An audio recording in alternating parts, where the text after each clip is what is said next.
मंच पर विराजमान सेवानिवृत्त न्यायाधीश माननीय बंसीलाल भट्ट जी,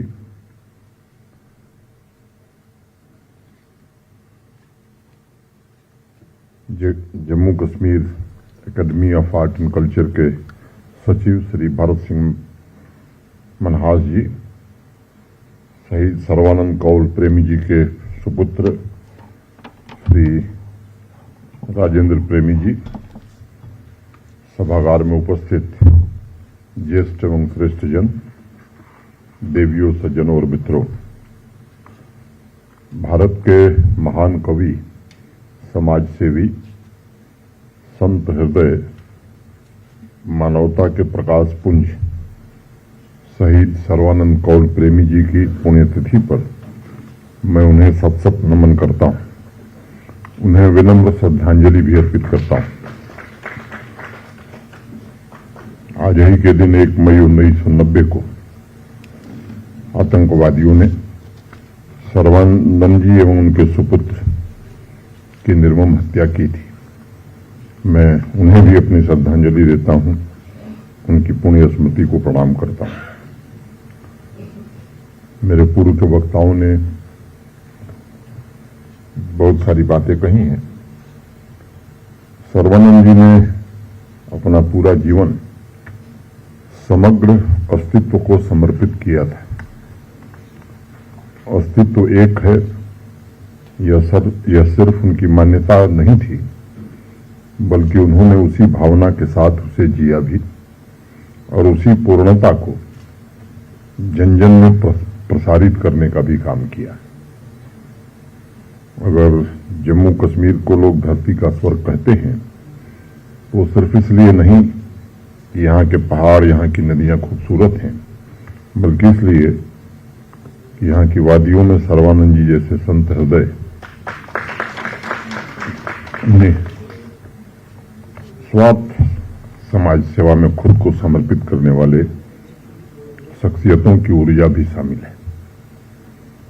अनंतनाग के सोगसली गांव से उन्होंने संपूर्ण भारतवर्ष को मानवता के उन मूल्यों से परिचित कराया जिसने समाज के सभी वर्गों में एकत्व की भावना पैदा की। उनके गांव का पूरा नाम सप्त सालेश्वर है और आज भी देश के साहित्यिक समाज में इस बात की बड़ी चर्चा होती है कि अस्तित्व ने मानवता के मूल तत्वों का प्रसार करने के लिए ही सर्वानंद जी को माध्यम चुना था। उन्होंने ऋषियों की सहजता से वैसी ही सरलता एवं सहृदयता से समाज की भी सेवा का गुरुतर उत्तरदायित्व निभाया। भारत के प्राचीन मूल्यों को जिंदा रखते हुए अपने प्राणों की आहुति भी दे दी। वह जम्मू कश्मीर एवं भारतवर्ष के आत्मविश्वास, स्वाभिमान की प्रतिबद्धता के प्रतीक पुरुष थे, जिनकी आंखों में समाज की शांति, सौहार्द एवं समृद्धि का सपना सदैव लहराता था। मुझे लगता है कि सर्वानंद जी की जब भी चर्चा होती है तो किसी के भी शब्द छोटे पड़ जाते होंगे। मुझे समझ में नहीं आता कैसे विराट व्यक्तित्व को किस प्रकार मैं लिटरेचर न पढ़ा हूं न मैं जानता हूं शब्दों में समेटूं। मैं जानता हूं कि यह संभव काम है। सर्वानंद जी का व्यक्तित्व स्वयं में जीवन ऊर्जा का एक सतत प्रवाह रहा है। भगवत गीता के निष्काम कर्मयोगी की तरह भारतवर्ष की लोक चेतना को वो सदैव परिलक्षित करते रहे हैं। सर्वानंद जी सागर सी गहरी चेतना वाले हैं। कई भाषाओं और कई विधाओं में उनकी लिखी रचनाएं हमारी संस्कृति एवं सभ्यता की लहरें हैं। भारत के साहित्यिक इतिहास में ऐसे व्यक्तित्व अत्यंत बिरले हैं जिन्हें शुद्ध चैतन्य कहा जा सकता है। सर्वानंद जी उनमें से एक प्रमुख व्यक्तित्व हैं, जिनकी हर रचना की अभिव्यक्ति में चाहे वो गजल हो, छंद हो, कहानी हो, सभी में उनका अनुभव दिखाई पड़ता है। वह मानवीय गरिमा, सर्वधर्म समभाव तथा सामाजिक न्याय के मानवतावादी आदर्शों के भी प्रतीक पुरुष रहे हैं। एक स्वतंत्रता सेनानी के रूप में भारत छोड़ो आंदोलन में हिस्सा लेकर उन्होंने पूज्य बापू के दिखाए मार्ग का अनुसरण किया और मातृभूमि की आजादी के आंदोलन में लगभग आधे दर्जन बार गिरफ्तार होने और उसके बावजूद भी कर्तव्य पथ पर डिगे रहने से उनके भीतर सेवा, देशभक्ति और त्याग का जो भाव था और प्रबल हुआ। कुछ वर्ष पहले मैंने किसी पत्रिका में पढ़ा कि मशहूर कवि महजूर साहब ने उन्हें प्रेमी उपनाम दिया था। मैं समझता हूं ये बहुत सोच समझ करके उन्होंने ये नाम दिया। सामान्य तौर पर मैं प्रेमी का अर्थ जो समझता हूं, संसार को हृदय से जो अनुभव करे वही प्रेमी है। और इसलिए हमारी संस्कृति में कहा जाता है कि कवि और संत ये दोनों एक ही जैसे होते हैं। जिस प्रकार संत हृदय से जीते हैं, उसी तरह सर्वानंद जी अपने पूरे जीवन को हृदय से जीते रहे और हृदय की भाषा को अपनी रचनाओं में प्रस्तुत करके मानवता की एक अतुलनीय सेवा उन्होंने की। कश्मीरी मुझे आती नहीं है, थोड़ा बहुत समझने की कोशिश करता हूं। कुछ गलत बोलूंगा तो निशेखर जी क्षमा करिएगा। जून पे ही छली छली तिथि नासा बनी जाना, क्या चांद टुकड़ों में बिखर कर पृथ्वी पर गिर जाएगा? नहीं, ये कतई संभव नहीं।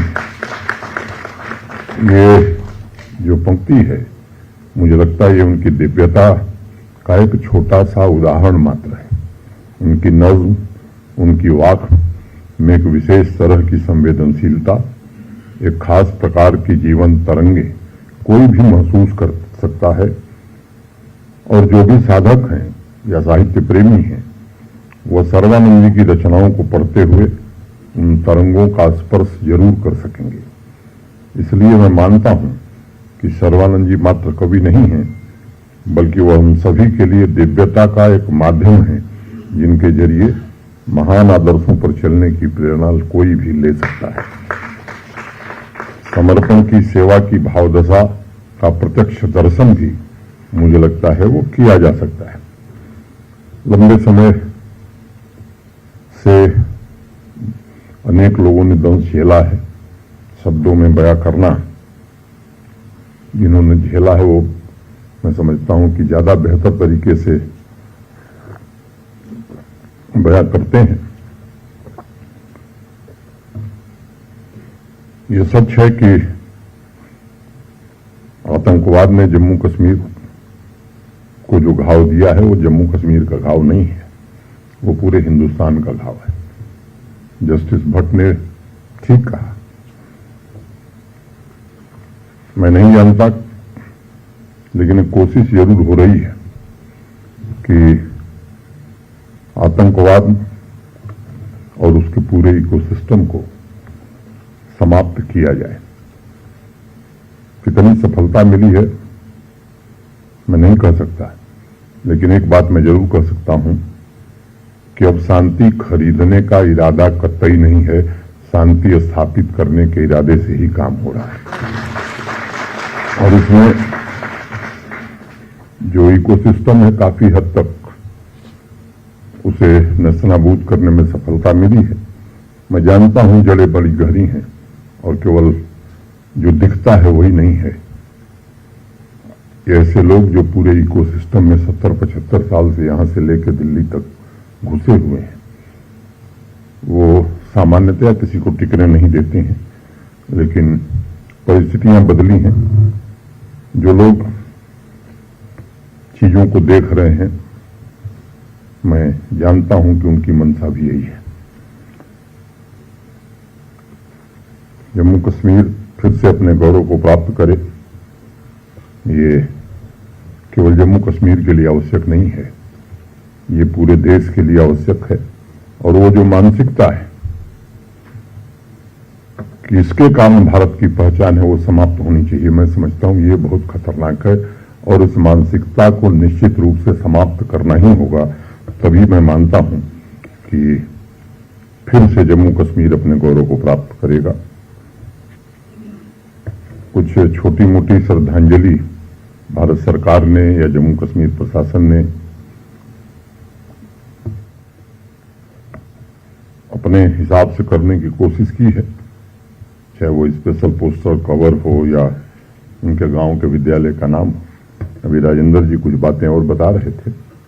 मैं कोशिश ये जरूर करूंगा कि भविष्य में इन कामों को भी तेज गति से किया जा सके। जो उनकी पुस्तकों की बात आपने कही है, मुझे लगता है कि इसको एकेडमी भरत सिंह जी करने में कोई दिक्कत नहीं है और उसमें धन की कोई कमी नहीं होगी। ये काम एक प्रोजेक्ट के रूप में निश्चित रूप से सर्वोच्च प्राथमिकता के आधार पर, सरकारी तौर पर नहीं, ये जम्मू कश्मीर की आने वाली पीढ़ी उस विरासत को समझ सके, उस ज्ञान के भंडार को देख सके। इस परियोजना को तत्काल प्राथमिकता के आधार पर लिया जाए, उसमें जो भी जरूरत होगी स्वीकृति की वो प्रदान कर दी जाएगी। मैं फिर से एक बार उनकी पुण्य स्मृति को प्रणाम करके आप सबके प्रति हृदय से कृतज्ञता ज्ञापित करते हुए अपनी बात यहीं पूरी करता हूं। धन्यवाद। जय हिंद।